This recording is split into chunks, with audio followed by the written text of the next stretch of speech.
दोस्तों वज़ीर-ए-आज़म नरेंद्र मोदी जो हैं वो जापान पहुंच गए हैं और इम्पोर्टेंट डेवलपमेंट ये है कि टोक्यो में जापानी वजीर आजम शिगेरो इशिबा और भारतीय वजीर आजम नरेंद्र मोदी ने मुश्तरका प्रेस कॉन्फ्रेंस की। जापान ने ऐलान किया कि वो भारत में 68 अरब डॉलर की सरमायाकारी करेगा। जब से डोनाल्ड ट्रंप ने इंडिया पर 50% टैरिफ्स लगा दी तो इंडिया को अब जरूरी है कि वो डाइवर्सिफाई हो जाए and Japan can be A option. दोनों खबरों को आप मिलाइए। ट्रेड नेगोशिएटर अकाजावा वो इन्वेस्टमेंट नहीं करता है अमेरिका में, और उसी वक्त उसके 24 घंटे के अंदर अंदर मोदी जी ये कहते हैं कि एक काम करो, इंडिया में इन्वेस्ट करो, कि अब आप इंडिया के अंदर ही इन्वेस्टमेंट करें। बेसिकली नरेंद्र मोदी साहब जो हैं वो जापान और चाइना के विजिट पे गए हैं और इसमें भी सिग्नलिंग है।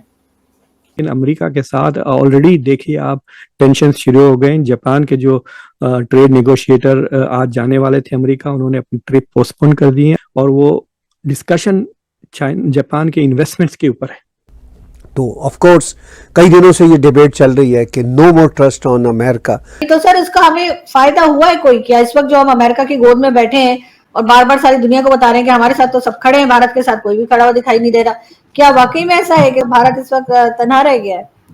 ये आप ये ना समझें कि अब इंडिया फारग हो गया है और इंडिया के पास ये नहीं है वो नहीं है। देखिए इंडिया की इकोनॉमी बड़ी स्ट्रांग है, तो आई थिंक हमें अपना घर को ठीक करना है। आप फिक्र ना करें इंडिया का, आप अपनी तवज्जो दें कि आपने अपने घर को कैसे ठीक करना है। हेलो दोस्तों, स्वागत है आप सभी का एपी ज्ञान चैनल पे। तो फ्रेंड्स आइए देखते हैं पाकिस्तानी मीडिया की लेटेस्ट वीडियो। तो दोस्तों जैसा कि आप जानते हैं कि इन दिनों पाकिस्तानी मीडिया के अंदर अमेरिका के प्रेसिडेंट ट्रंप के रवैये के कारण भारत और अमेरिका के बीच में खासतौर से जो इकोनॉमिकली संबंध खराब हुए हैं उसका काफ़ी चर्चा है पाकिस्तानी मीडिया के अंदर। और कई पाकिस्तानी तो सीधे सीधे मीडिया में कहते नजर आए कि अब तो भारत तो गया, भारत की इकोनॉमी डूब जाएगी। लेकिन ये पाकिस्तानी भूल गए कि भारत कोई पाकिस्तान जैसा कोई छोटा मोटा देश नहीं है जो कि दुनिया के भीख के सहारे चलता हो। हालांकि जिस पर आप देखेंगे पाकिस्तानी एनालिस्ट सीडी साहब ने उन पाकिस्तानियों को ही करारा जवाब दिया है कि इस समय दिख भी रहा है, जैसा कि इस समय भारत के पीएम मोदी जी अभी जापान के दौरे पे हैं और इसके बाद भारतीय prime minister Modi ji China पहुंच रहे हैं। और ख़ास तौर से इस समय में जबकि अमेरिकी प्रेसिडेंट डोनाल्ड ट्रंप का जो रवैया है उससे दुनिया भर के एक नहीं दो नहीं बल्कि कई देशों को अमेरिका से धचका लगा है, जिसके बाद सभी देश किसी न किसी तरीके से फिलहाल वो अमेरिका से अपना पल्ला छुड़ाने में लगे हैं। तो दोस्तों आइए देखते हैं पाकिस्तानी मीडिया की इस लेटेस्ट वीडियो को।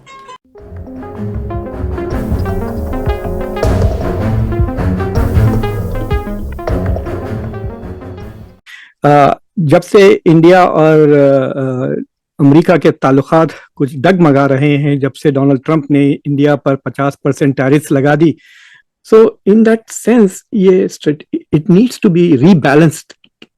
इसको रीबैलेंस करने की बहुत ज़रूरत है and Japan can be A option. और जो जियो इकोनॉमिक मसाइल हैं इन अमेरिका के साथ ऑलरेडी देखिए आप टेंशन शुरू हो गए। जापान के जो ट्रेड नेगोशिएटर आज जाने वाले थे अमेरिका, उन्होंने अपनी ट्रिप पोस्टपोन कर दी है। अगले हफ्ते वो आ रहे हैं और वो डिस्कशन जापान के इन्वेस्टमेंट्स के ऊपर है। जापान ने प्रॉमिस किया है कि वो 550 बिलियन डॉलर अमेरिका को देंगे। अमेरिका डिसाइड करेगा, अमेरिका के प्रेसिडेंट यानी डोनाल्ड ट्रंप डिसाइड करेंगे कि वो 550 बिलियन डॉलर कहाँ इन्वेस्ट किए जाएंगे, कौन से इंडस्ट्रीज में और कौन से स्टेट्स में। और उसका जो नफा आएगा उसका 90% प्रॉफिट अमेरिका रख लेगा और सिर्फ 10% प्रॉफिट जापान को जाएगा। और जापान कह रहा है हम उसी इंडस्ट्रीज में इन्वेस्ट करना चाहते हैं जिससे जापान को फायदा हो सकता है। और वो थोड़े और भी परेशान हैं क्योंकि अब जापान की जो कार्स इंडस्ट्रीज है 15% टैरिफ अग्री होने के बावजूद जापान की कार्स पर 27.5% टैरिफ लग गया है।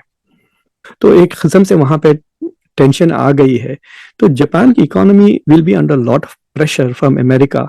तो एनीवे तो ये जो प्राइम मिनिस्टर मोदी की ट्रिप है it is very interesting from a broad perspective. कह सकता हूं कि ये बहुत स्ट्रेटेजिकली एक बहुत महत्वपूर्ण विजिट है। जापान के टॉप ट्रेड नेगोशिएटर रियोसेई आकाजावा, इनको जाना था यूनाइटेड स्टेट्स ऑफ अमेरिका और इनको जाके ट्रेड डील फाइनलाइज करवानी थी। भाई ने लास्ट मोमेंट पे अपना प्लान कैंसिल कर दिया। 550 अरब डॉलर का खेल था दोस्तों।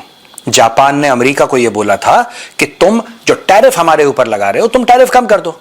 हम एक काम करेंगे, इसके एवज में हम अमेरिका में इन्वेस्ट करेंगे।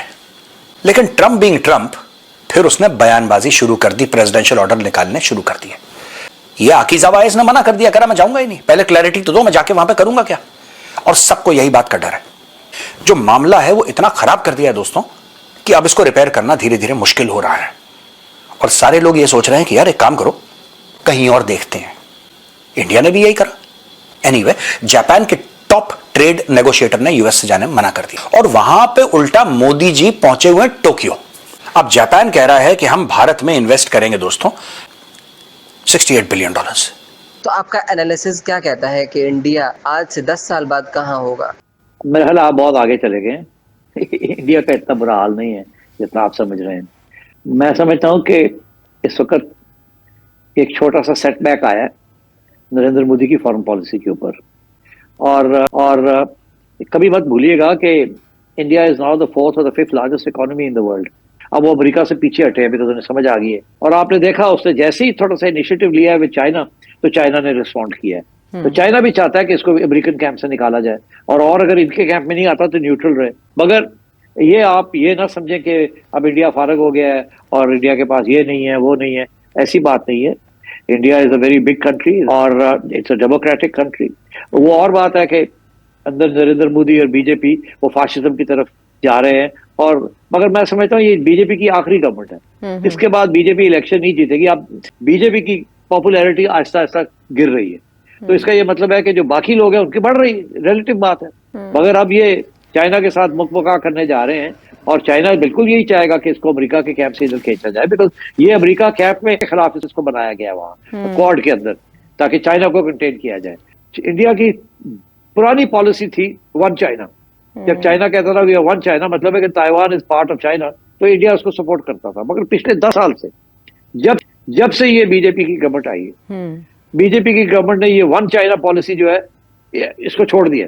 इसके ऊपर तबसरा ही नहीं करते। अब कहते ही नहीं है वन चाइना पॉलिसी। अपने ऑप्शंस ओपन रखे हैं। कहा 10 साल में इंडिया कहाँ होगा? इंडिया की इकोनॉमिक ग्रोथ 5-6% चल रही है और ये ऐसे ही चलेगी। बहुत डायनामिज्म है इंडियन इकोनॉमी के अंदर। देखिए इंडिया की इकोनॉमी बड़ी स्ट्रांग है। किसी ने भी जिक्र किया था जनरल बाजवा के जमाने में कि हम जियो इकोनॉमिक्स के ऊपर तवज्जो देंगे, वो नहीं हुआ ना।